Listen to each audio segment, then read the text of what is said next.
ҳамин зоғ сад накунад, овози булбула карда наметавонад, ё роҳгардии капкро карда наметавонад. мардуми шаҳри Душанбе хуб медонанд.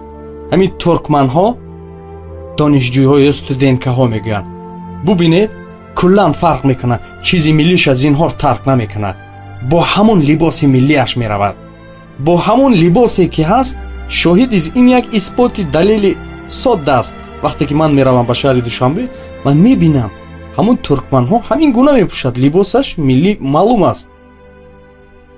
мо кӯшиш мекунем мӯи сара зард кунем, кӯшиш мекунем ин кунем, чӣ коре накунед, ҳама бо ҳам ҷинси худ кунад парвоз, кабутар бо кабутар, ғоз бо ғоз. дар саратон оби тилло мерезед, ци цу гап мезанед, бо ҳамон тоҷик ҳастед.